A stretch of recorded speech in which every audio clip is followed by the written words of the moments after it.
All right, guys, welcome back to the Real Talk episode. Today, we're going to be talking about all the fake hype that's around SHOT Show. And before we get into all the nitty gritty, I did just want to say thank you guys for coming to the channel. I really appreciate every single one of you who's been here from the start. If you're new here, please consider liking, commenting, and subscribing. Every comment helps, every subscriber helps. I am deciding to do this full time now, so this is my only gig currently. And it would really be a huge pleasure and honor for me for you guys to subscribe and just let me know what you like to see down in the comments in the future of the channel. So now the reason I wanted to make this real talk today is because I went to SHOT Show for the first time in 2025. This is my first time ever going to SHOT, and I learned a lot about the industry there. I think the nature of the real talks is that it's just very open, honest discussion with you guys. So I don't have any of this scripted, but I have a lot of thoughts. I probably will forget a lot of them. So maybe we'll make a second part to this or do like a YouTube live going over this as well. But the main summary of what I want to say is SHOT Show is for like the industry insiders, which I guess I'm a part of now, to get together and just brag about their stuff, most of which is not even new or groundbreaking or really that cool at all. There's a handful of companies I don't really want to get into. Maybe at the end of the video, we'll talk more specifically kind of what I'm excited about that I saw at SHOT Show. But for the majority of SHOT Show, it is just like a back scratching, like it's just like people in the industry kind of like getting to see their buddies and like showing off, hey, check out how cool we are, like how big our booth is, how cool our setup is. And the message I want to send to you guys is that it just kind of it just like reestablished to me like how much this industry is about consumerism. And here I am, a YouTuber, now a full-time YouTuber who, made a career out of this. And I have links in the description to my campsite, which if you purchase anything will support the channel. And I appreciate all you guys, but I constantly say, don't buy anything you don't need. Don't go into debt for me, because I was sitting in exactly where you're sitting, years ago. I just started this channel not that long ago, and I was consuming all these videos and buying into all this hype. And every time I bought a new product that XYZ GunTuber would talk about, and I've been guilty of this myself and my own, confirmation bias, like it's always the newest, coolest thing that you have to have. Like you gotta have this thing. And meanwhile, no one's really talking about being in good shape. No one's really talking about taking care of your family, being there for your family mentally. No one's talking about like just practicing with what you have, because the incremental increase in performance that you may or may not get from XYZ product is not going to make you a better shooter, when in fact what you have is already good enough, and go to take it to the range and go shoot it. That's really what this video is about. And I'm sure I'm going to go up and down a bunch of mountains and valleys as we go through this, but that's essentially the summary of the video: is don't buy into the hype.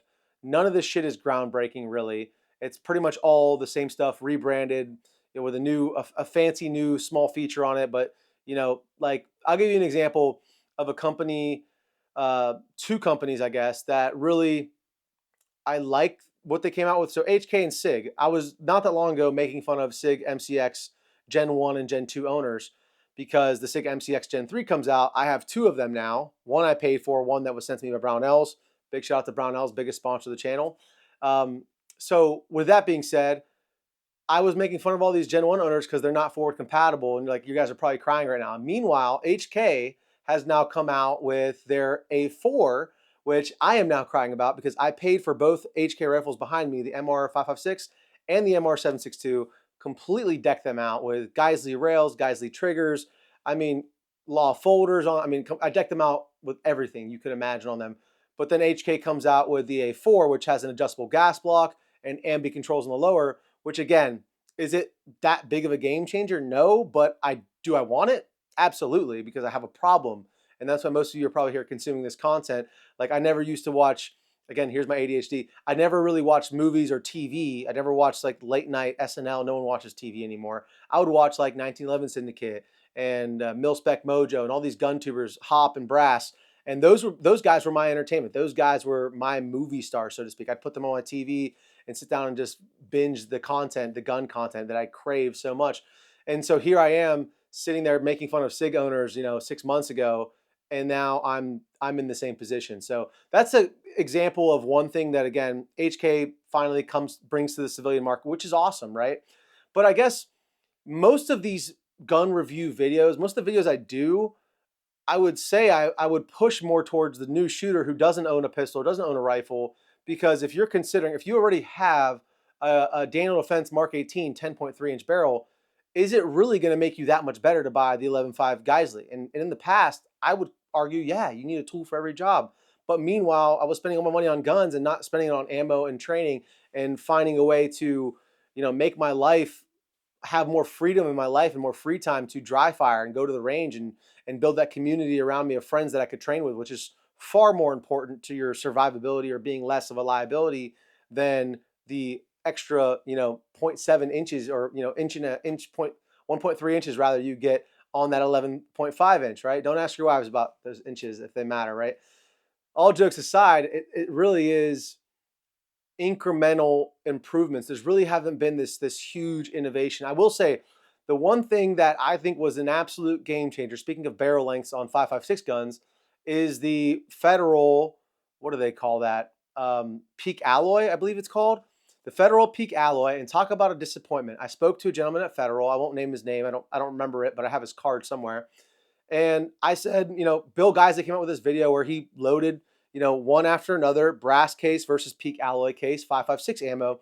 I don't know what the barrel length he was shooting it on, probably a 14.5, but he shot them back to back and showed the chronograph information. He also then flipped it to fun switch, full auto, did a full auto mag dump with them going back to back, and you couldn't tell a difference in ejection pattern or recoil impulse or anything. But the peak alloy was pushing those lead slugs like another 250 to 300 FPS out of the same barrel length.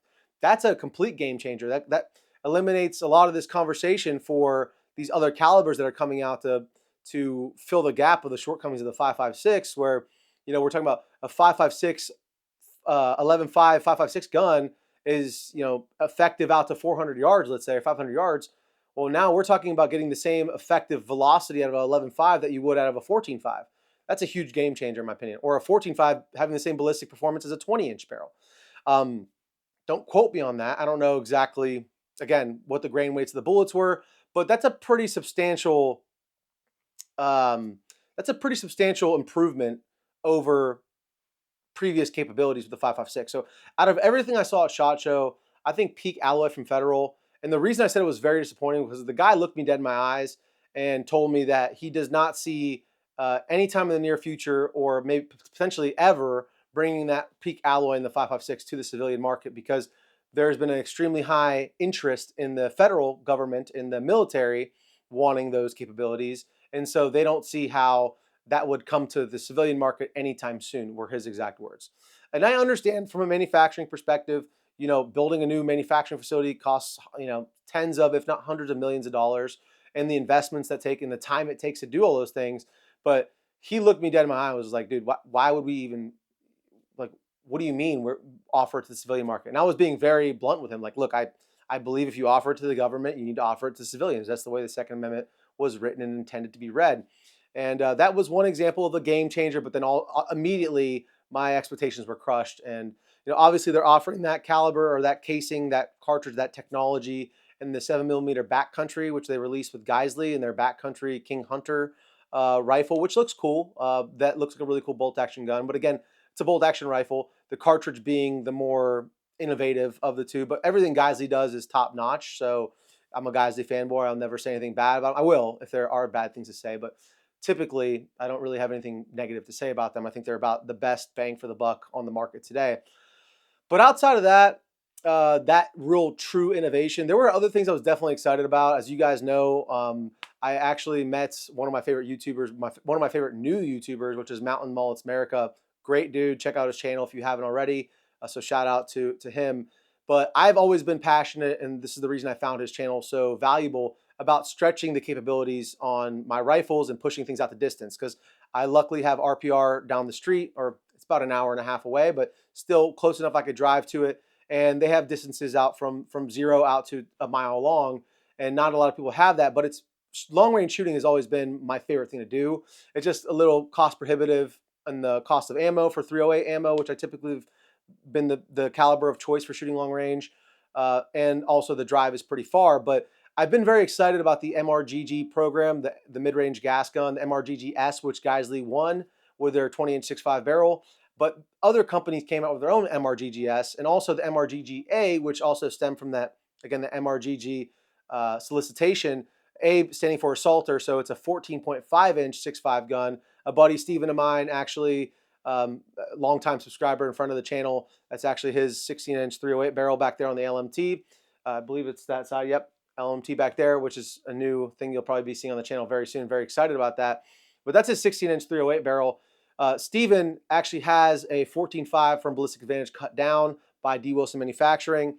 I've shot that gun. I've seen him shoot it to 1,000 yards, a 14.5 inch 6.5 gun, and he's getting first round impacts at 1,000 yards on a man-sized silhouette, which is extremely impressive. It's kind of like goes back to this lure that I have to chase this do-it-all gun, like one gun to do everything, to hunt, self-defense, home defense, civil, defense of freedom type stuff. I know that's not a real thing. There's always sacrifices, but I've kind of been chasing that dragon, and I'm on this new kick, and the MRGG is like kind of my new excitement. And so it was exciting to see, go see the LaRue offering, to go see the LMT offering, and obviously see Geisley's offering in the flesh. I'm working with those guys over there to see if we can potentially get one sent out to the channel. Actually, with all three of those companies, already pretty far along with the LMT with Brownell's help. So again, big shout out to Brownell's RDB10, and you guys know where that link is down there below. But we're trying to keep this video monetized, so thank you, YouTube. Besides that, I mean, I learned a lot about lights from the Mod Light guys. Those guys were pretty cool. Also went and visited Cloud Defensive. Those guys are pretty cool. There's just so much nuance, and pick any one accessory department of the firearms industry. There's just so much nuance in that one thing, right? So there was a ton of just like, oh, that's pretty cool. That's pretty cool. But like there wasn't much that really got me going besides like the MRGG stuff and the Peak Alloy were really the two biggest ones. Ace Training, that little headset, the Oculus, and the little fake controller thing, that was pretty cool. It was actually the first time I ever worn a VR headset, so that may have made me a little more biased towards like how cool it was, because I've never actually put on a VR headset, believe it or not. That was the first time, and doing that and running a stage and like just plinking, shooting a Texas Star. The only thing, everything feels real, including the trigger resets. There's no recoil though. That's the only thing that, but that Ace, I think it's called Ace Training Solutions.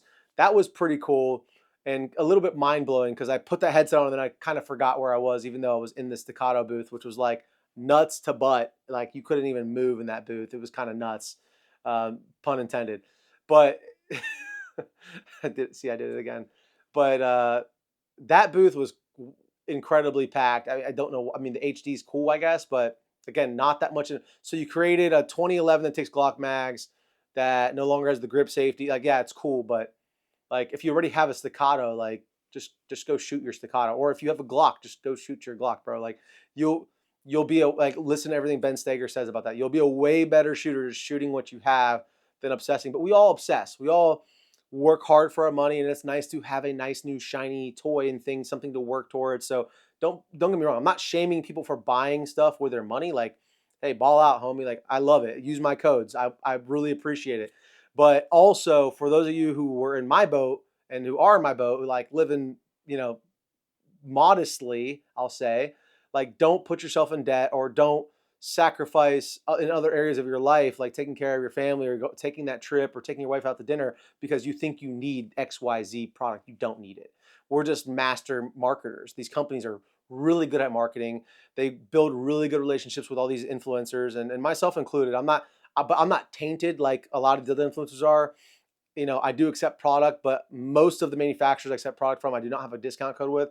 That's again why I love Brownells, because you can buy anything and everything under the sun on Brownells. Like, I might talk about XYZ product, but you want to support the channel, you can use my code and buy whatever product you want. So it's not influencing my review of XYZ product. And also, most of the product I get on the channel is sent by Brownells. And obviously, while they sell it and they'd like to sell more of this product, I'm not beholden to anybody to say anything good about XYZ product. But I'm also an optimist, so like I try really hard to be more, what's the word I'm looking for?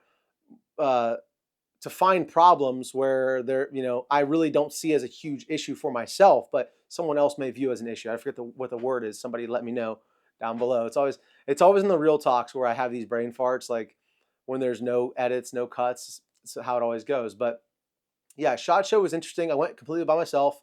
I didn't take a camera. It was mostly to network, to meet people, to make some connections. Again, I kind of had this inkling I was going to be doing the channel full time, which brings me to my next thought. Actually, Patreon. Do you guys find value in Patreon account and having a Patreon? I started one. I didn't really know how to run a Patreon or what to really offer on there. If you guys are interested in something like that, let me know down in the comments like what you'd want to see if you were a Patreon member for the Range Day Bro channel. What would you want out of that membership? What kind of tiers? I don't really know what I'm doing. I'm very new to this. Probably should have thought this through before I went full-time YouTube. But again, with that being said, I went completely on my own. I met a lot of, like, one of the coolest parts about it was I met a lot of those people that I've watched reviews from for years now on the channel, or on their own channels rather. I met Jake from 1911 Syndicate.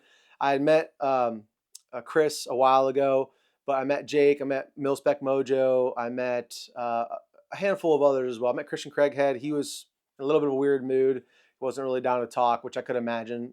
Being Christian Craighead at SHOT Shows probably a little overwhelming, especially if you're not like extroverted like I am. But that was one of the cooler parts. I met one of the dudes from Nine Hole Reviews. He was in a big rush. He kind of had to run off, but I also saw Focus Trip there. So shout out Focus Trip. Saw him at the LaRue booth. And that was pretty much it. I wish I would have run into the Nova group guys, obviously because I love their stuff. But that was one of the cooler parts about SHOT Show. But again, going back to the main point of the video, out of everything that I saw, it's just like, guys,